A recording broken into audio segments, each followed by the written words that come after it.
Hello guys, welcome back to my channel Reveal Data Master.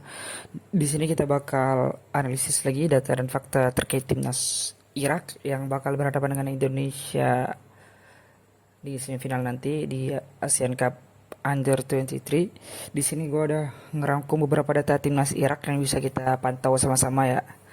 Pertama, mereka sering menggunakan formasi 4-2-3-1. Dan untuk menghadapi lawan yang kuat, mereka cenderung menggunakan formasi 3-4-3 atau 5-4-1. Jadi itu dia guys. Kemudian untuk poin kedua, mereka punya rekor kalah dengan Australia dan Jordania. Kemudian lini depan mereka cenderung tumpul. Juga siapakah pemain andalan dari pihak Irak sendiri? Oke, itu data umumnya.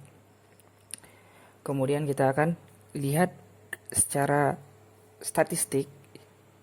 Nah, ini statistik dari pihak timnas Irak sendiri dalam ASEAN Cup Under 23 ya. Di sini mereka ketika berhadapan Thailand pada match pertama dapat 57% ball possession dan 79% passing akurasi. Cenderung tinggi, tapi mereka kalah lawan Thailand sendiri, guys. Karena beberapa mistakes dari yang mereka buat nanti akan kita bahas. Kemudian kedua lawan Tajikistan mereka menang 4-2. Di sini ball possession 52%. Tajikistan memberikan perlawanan yang sangat baik. Kemudian passing akurasinya 81%. Bagus passing akurasinya.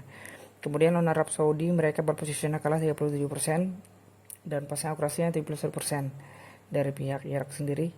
Kemudian lawan Vietnam di 8 besar ya, mereka dapat ball possession 62%, juga passing akurasi 77%. Lawan Jepang ball possession 43%, passing akurasi 79%. Nah, dari data ini kita lihat ball possession Irak biasa-biasa aja ya guys ya. Dan mereka agak kewalahan ketika lawan Arab Saudi dan lawan Jepang. Beda, datanya beda ketika kita lihat data Uzbekistan itu beda banget guys, karena Uzbekistan sendiri mereka dari ball possession sangat mendominasi dan juga dari passing akurasi sangat tinggi, sedangkan Irak ini cenderung biasa aja guys. Nah, jadi itu data dari Irak sendiri guys. Udah kita lihat barusan sama-sama. Nah, oke guys, ini data selanjutnya bisa kita lihat bareng-bareng di sini. Di sini timnas Irak sendiri sering pakai formasi 4-2-3-1. Kalau lawannya dianggap sama mereka agak mudah ya guys ya. Ini kita mulai dari Thailand 4-2-3-1. Mereka menganggap Thailand agak mudah di treat dan mereka pakai 4-2-3-1 dan nyatanya mereka kalah. Tapi ini habis match ini mereka evaluasi, memang di match lawan Thailand kalah karena kesalahan mereka sendiri. Nanti kita bahas.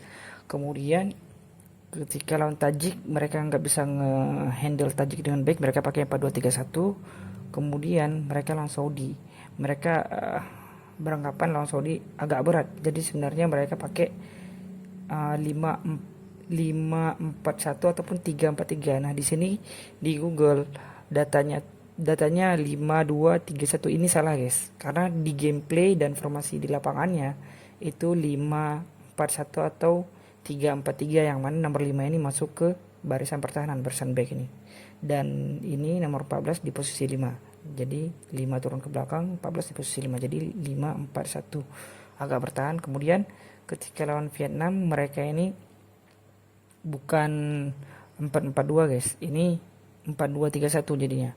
Si Jassim ini dia di AM kalau nggak salah. Nah, ini di striker, Jassim di AM, ini di wing, ini di wing juga gitu. Di lapangannya gitu, bukan 4-4-2. Ini Google agak keliru.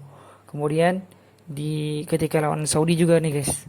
Ketika lawan Saudi mereka pakai formasi, nah ini nomor 5 balik ke belakang. Jadi 3-4-3 lagi. 3-4-3 atau 5-4-2. Jadi 3-4-3 ketika menyerang, 5-4-2 ketika bertahan. Jadi apa? Pertahanannya lebih rame. Serangannya juga nggak sepi-sepi banget. Nah, jadi lebih aman ketika diserbu sama Saudi guys. Bentar, Saudi tadi sekarang kita lihat lawan Jepang. Nah, lawan Jepang mereka pakai 3-4-3 dan di sini dari Google data jelas guys. Sorry tadi salah. Nah, ini kita lihat nih 3-4-3, ini udah bener nih. Nah, kurang lebih untuk formasi build up awal mereka seperti ini guys. Udah bisa kita lihat barusan sama-sama. bahwa mereka sering menggunakan 4-2-3-1 untuk menyerang dan 3-4-3 atau 5-4-1 untuk bertahan, guys. Oke, guys, nah di sini kita lihat lagi bahwa faktanya Iran U23. Nah, Iran U23 pernah kalah dengan Australia U23 dan juga Jordan U23, yang mana kita kemarin menang lawan Australia U23 dan juga Jordan U23. Memang secara data dan permainan di lapangan kita kalah dari Australia, tapi this is game dan semuanya bisa terjadi, dan kita berhasil membobol gawang Australia dengan peluang yang ada, juga kita berhasil melakukan defense dengan bagus, juga penalti yang didapat Australia bisa kita blok. Kemudian pas lawan Jordan di sini menang lawan Irak 3-1, guys. Dan ini baru banget. Lihat, lawan Australia 21 Maret, lawan Jordan 27 Maret. Ini baru banget mereka buat. Ini WAFF U23 Cup. Jadi ini West Asia, Asia Barat. Ini bagian orang-orang timur sana. Ada Saudi dan kawan-kawannya. Nah, kalau misalkan kita AFF itu di Asia Tenggara aja. Nah, ini mereka buat juga untuk yang Asia Barat, itu orang-orang Saudi dan sekitarnya. Kemudian di sini bisa kita lihat ini baru banget lawan Jordan, dan di sini mereka kalah lawan Jordan 1-3. Emang Jordan secara permainan keseluruhan bagus, guys. Sedangkan Irak ini secara permainan keseluruhan mereka cenderung biasa-biasa aja, guys. Jadi kayak nggak ada yang powerful banget, jadi cenderung biasa-biasa aja. Dan secara permainan bisa kita lihat Jordan lebih bagus. Jordan lebih bagus secara permainan, juga Uzbek itu lebih powerful. Dan Korea lebih rapi di barisan pertahanan, walaupun serangannya biasa-biasa aja. Tapi ya harusnya kita bisa menang lawan Irak dari data statistik yang bisa kita lihat di sini, bahwa mereka kalah dari Australia dan Jordan, sedangkan kita bisa menang dari Australia dan Jordan. Nah, kita lanjut, guys. Kita lanjut bahwa lini depan Irak itu sebenarnya tumpul, guys. Nah, ini kita lihat bareng-bareng.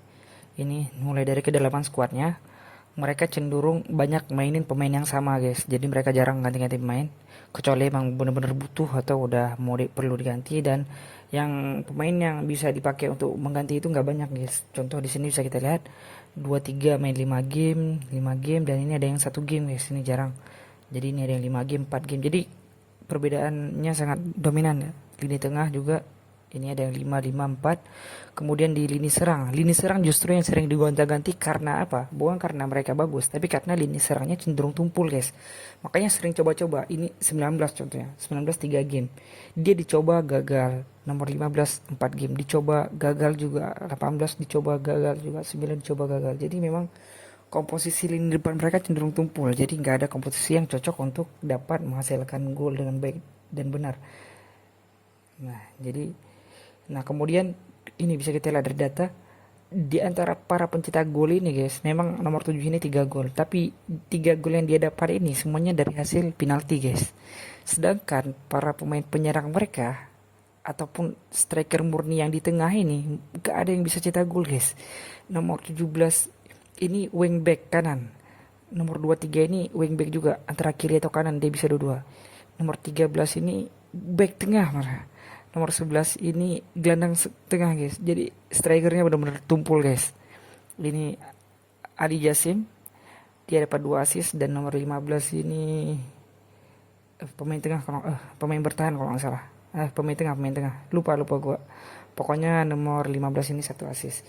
Jadi di antara para pencetak gol kita lihat nggak ada striker murni yang bisa cetak gol, guys. Jadi sekian banyak peluang atau ya peluang untuk menyerang atau menembak, dan mereka nggak bisa konversi dengan baik ini. Jadi intinya lini depan mereka cenderung tumpul. Itu, guys. Bisa kita lihat barusan. Udah kita lihat bareng-bareng di sini para pencetak gol mereka cenderung tumpul.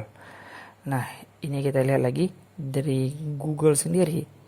Buktinya mereka itu sering gonta-ganti pemain, guys. Kita lihat dari match pertama. Nah, ini nomor 19, guys. Nomor 19 main, tapi tiba-tiba diganti. Dia diganti di menit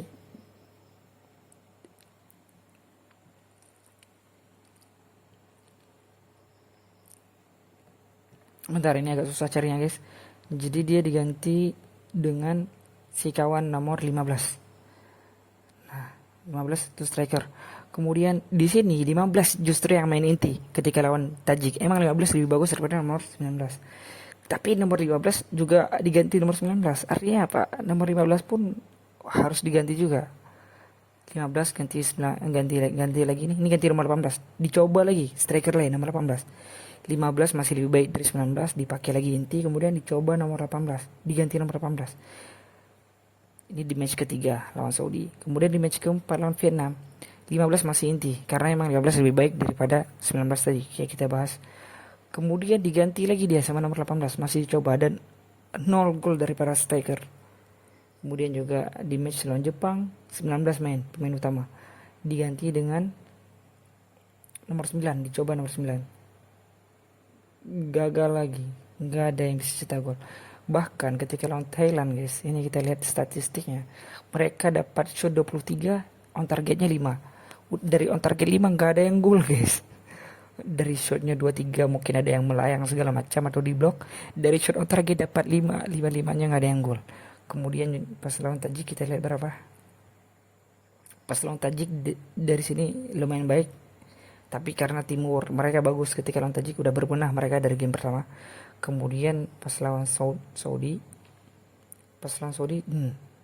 Saudi hanya dengan 12 4 on target dapat 1 gol. Mereka dari 12 5 on target 2 gol, tapi satunya penalti. Ya boleh-boleh lah. Cuman pas lawan Thailand agak lucu guys, karena kenapa? Thailand bisa dapat 2 gol dari 3 on target, 7 total.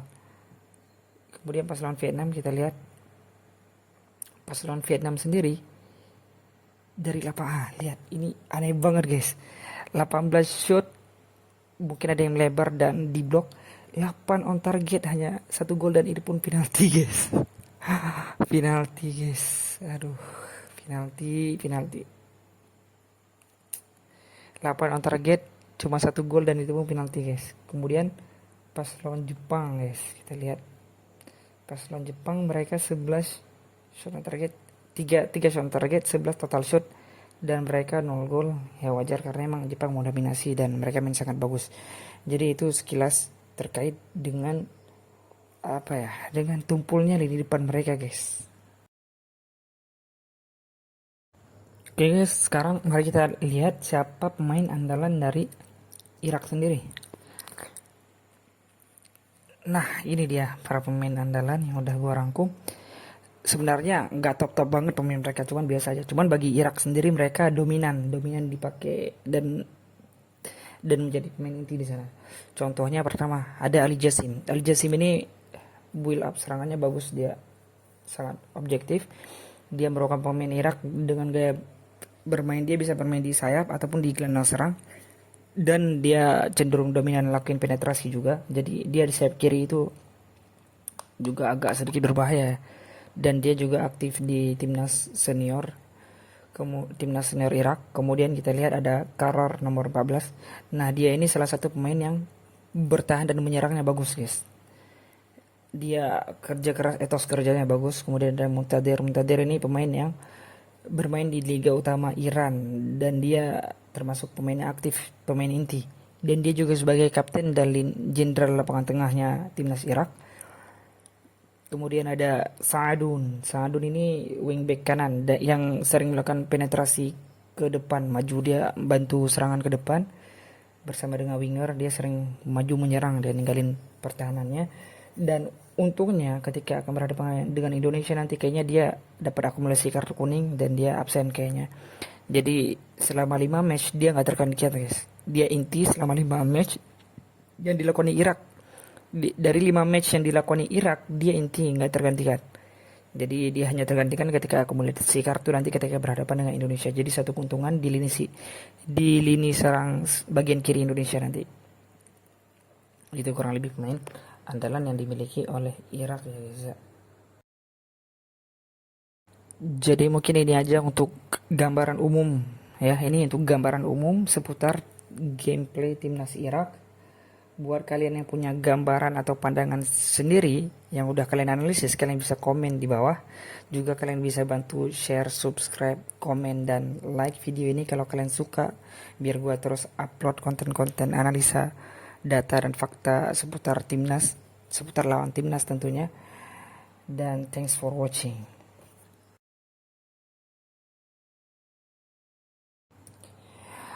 Dan juga guys, dan setelah ini bakal ada video part 2-nya yang bakal gua jelasin gameplay dari Irak sendiri, bagaimana pola build up, pola serangan, pola defense, pola pertahanan mereka.